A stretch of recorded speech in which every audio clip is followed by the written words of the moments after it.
$2 million, just gone. In the blink of an eye, the time it takes to take one shaky breath, a whole life gets completely shattered. Now, this isn't some boring tale about numbers on a spreadsheet. No, this is about trust. It's about a whole foundation built on love and big dreams, suddenly getting torn apart by the very person who was supposed to be its absolute rock. Hey, I'm your host. For ages now, I've been digging into the absolute worst parts of financial ruin and just how tough people can be when things get tough. Today, we're yanking back the curtain on a betrayal so deep, it didn't just threaten to wipe out wealth, but her entire identity. What everyone missed in the headlines was the fire that got forged in all that mess.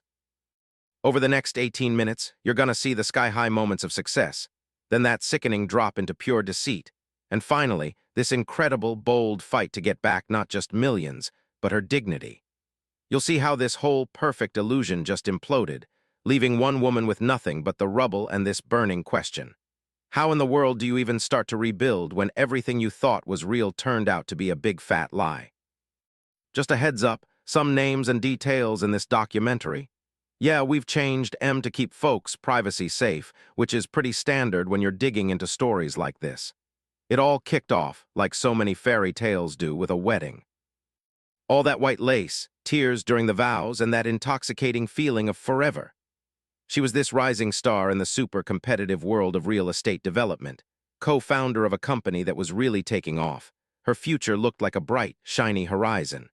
Her partner, her husband, he was her absolute rock, her go-to person, the guy who helped map out all their shared dreams. They built themselves an empire, piece by piece, deal by deal. Millions were rolling in, success stories were being written, and their life together seemed like this unbreakable fortress. She trusted him completely. I mean, why wouldn't she? He was her husband, her business partner. He was, she truly believed, her whole future. Then the whispers started, those hushed phone calls. The frantic meetings late at night. This icy dread started creeping into the edges of her fancy world. The man she loved, the guy she'd handed over her fortune, her future, was systematically tearing it all down. The truth, when it finally, painfully clawed its way out, hit like a brutal, devastating wrecking ball. It wasn't just bad money management. Oh no. This was a planned-out, super-elaborate fraud. Her business partner, her husband, had been secretly draining funds, ripping off investors, and dragging their shared venture down into a massive pit of debt. And he wasn't even doing it alone. The other person helping him architect her downfall, his mistress, who was also, get this, a business partner. The numbers were just insane. Millions of dollars, poof, gone. Investors who used to be her friends and colleagues were now knocking on her door demanding their money back, their trust completely broken, their cash lost. The legal battles that followed were fast and brutal. Court documents would later lay out the whole systematic deception, painting this grim picture of pure greed and utter betrayal. Source: U.S. Department of Justice, U.S. Attorney's Office, Southern District of New York. Suddenly, those amazing penthouse views were swapped out for the harsh reality of eviction notices taped to the door. Her stylish clothes, replaced by the crushing embarrassment of wearing borrowed outfits. Her glitzy social circle, they just vanished like smoke, leaving behind only the echoes of people laughing at her and feeling sorry for her. Friends turned into strangers, their loyalty proving to be about as strong as her completely busted finances. She was basically a pariah. The newspapers, when they finally got around to it, weren't talking about her success anymore, but her epic failure, all because of the lies from the man she'd loved. The public humiliation felt like a knife twisting in an open wound. Her reputation, something she'd worked so hard to build over years, was just in shreds. This wasn't just some business going belly up. It was a total violation of trust on a deeply personal level. The mental toll from being betrayed like this is absolutely huge, shaking the very core of how you see yourself and how safe you feel. Source: Psychology Today. It creates this deep-down trauma, this feeling that you just can't trust anything or anyone anymore. Just picture it, standing in the absolute wreckage of your entire life, every single thing you thought was solid crumbling around you. The money disaster was massive, sure, but the emotional pain, that was way, way worse. The guy who had promised to love and protect her had, in reality, completely orchestrated her destruction. His actions weren't just illegal, they were a personal annihilation.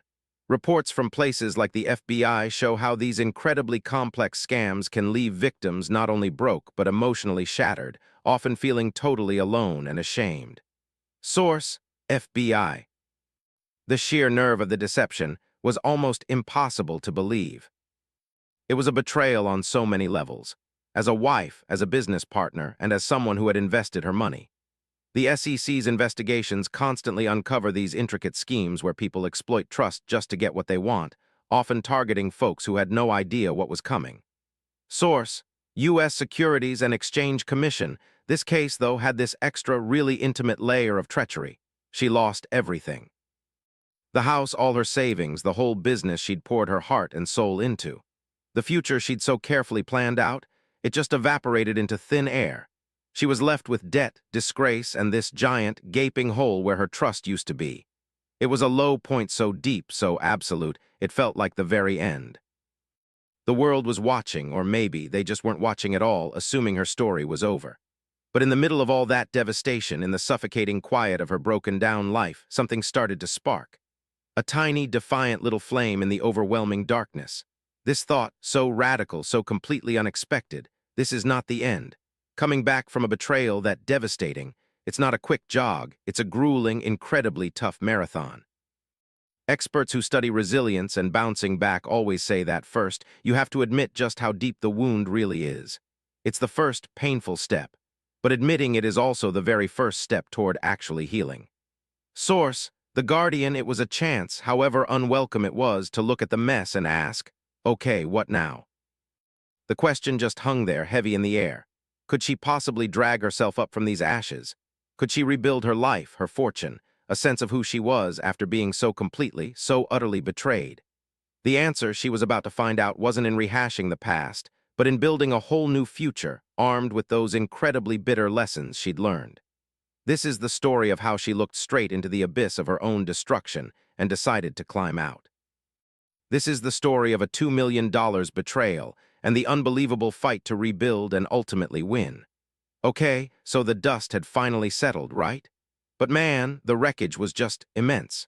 Totally stripped of her empire, her reputation was in absolute tatters, and that whole sting of betrayal. It was still a fresh, throbbing wound. She found herself like way down at rock bottom.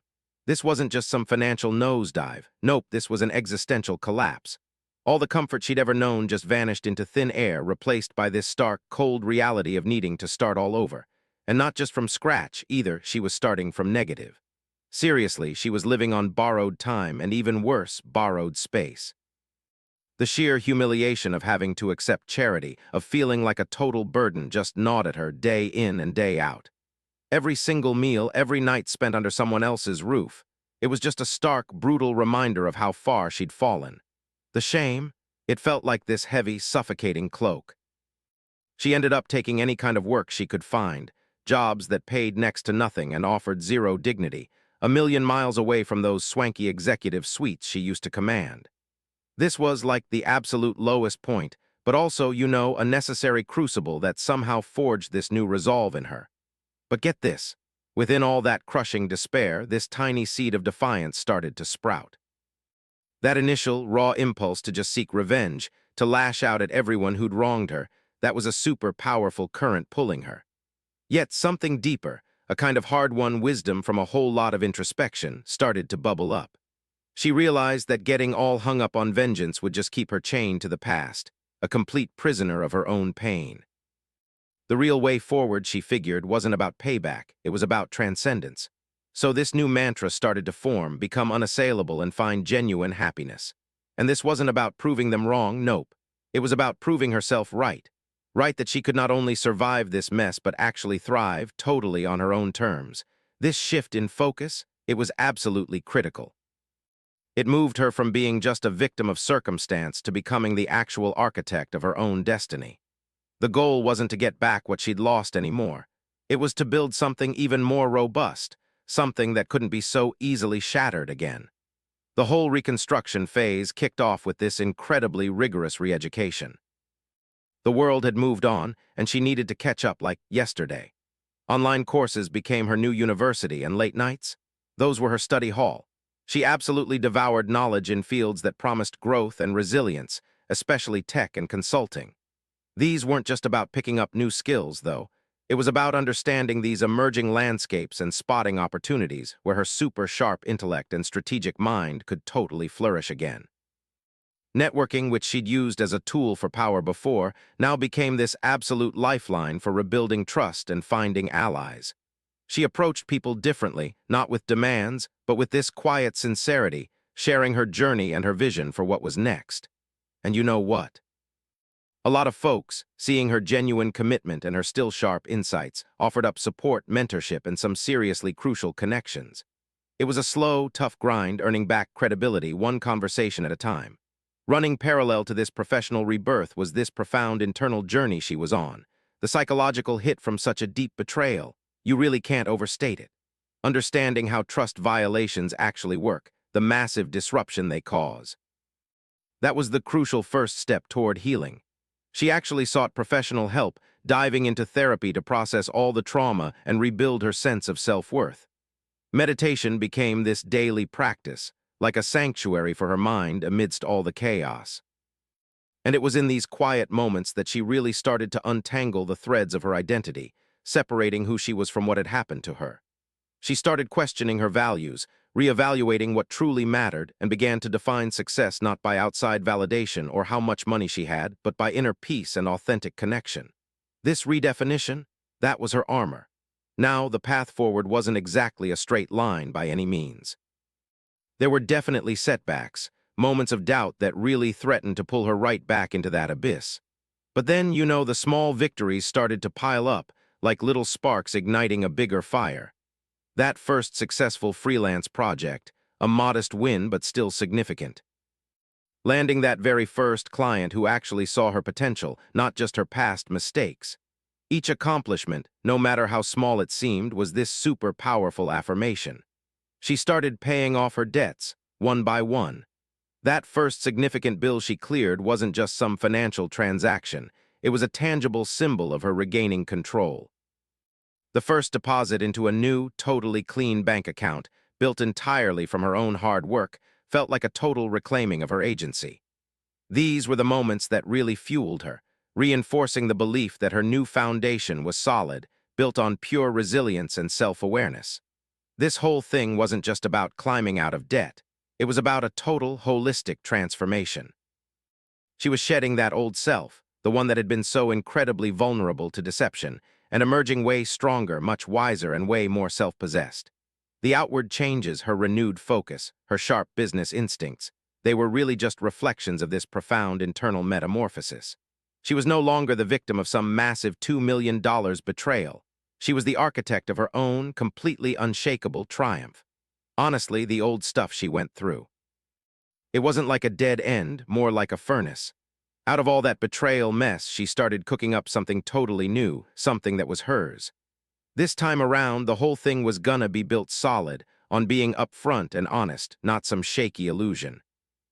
She basically dumped all her leftover energy, all that hard-won wisdom into this new project. It was a company, see, all about sustainable development, doing things the right way, helping communities out. It wasn't about trying to grab back what she'd lost, not at all. It was about creating something way more valuable, something that could actually stand up to whatever life threw at it. And those first few months, man, they really showed how tough she was. Every little win felt like a quiet middle finger to everyone who tried to mess her up. Then you know how things go, right? The little whispers started, then it just blew up into this huge deal. News has a way of getting out, especially when it's about someone famous taking a massive nosedive and then popping back up even stronger. So this big-time financial rag, the one everyone reads when they want to know what's shaking in the market, they decided to do a whole story. And it wasn't just about her new company, oh no. It was about how it was just shooting up like a rocket, its super smart ideas, and how it was already raking in the success. The article basically painted this picture of her as this totally different person, a real visionary. Someone who didn't just survive, but actually crushed it, her new business already making those old bad times look like nothing. Meanwhile, miles away, or maybe even closer, that news hit her ex-husband like a ton of bricks. The guy who basically orchestrated her whole downfall. His world just started falling apart all over again. The very same media he used to twist things his way was now bragging about her wins, making his own situation look, well, pretty sad and stuck, maybe even going downhill. He thought she was done for kaput, but nope.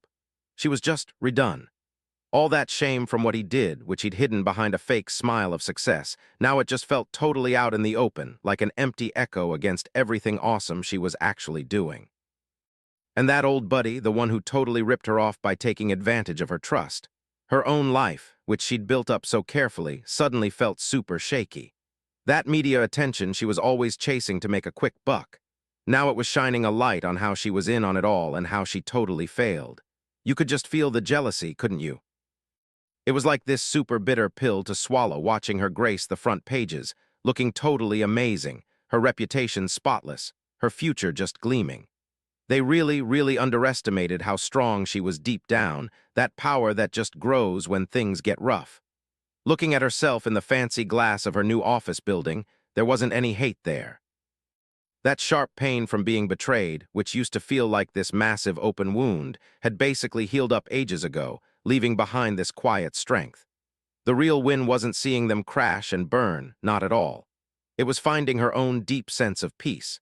It was this calm understanding that her own value was never tied to what they did or to the money they swiped. It was in the gentle buzz of her business doing great, the real connections she'd made, and totally taking back her own story. She hadn't just rebuilt, she'd totally leveled up, leaving those dark betrayal days way back there.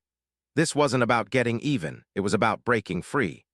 You know, this whole thing isn't just some sob story about losing all the dough, it's really a shout-out to how tough people can be.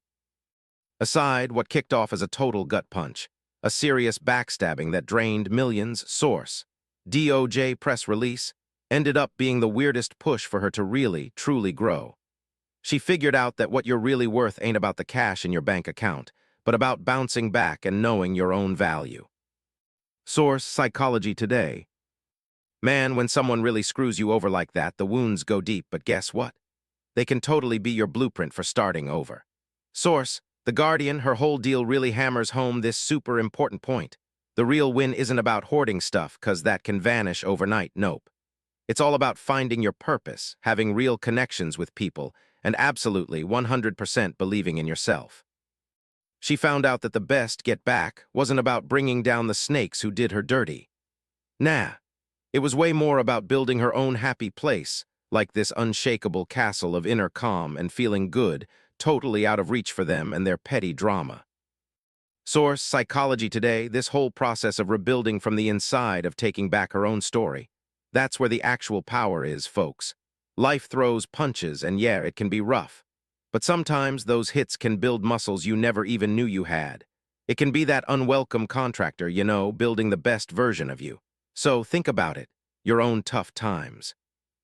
How can you grab those moments that knocked you down and use them not as the end of the road, but as the super fertile soil for your own epic comeback? If her story hit home, if you've been through your own fights and came out stronger, do us a solid and share this video. And hey, let us know down in the comments. What's the biggest darn lesson life's tough stuff has taught you?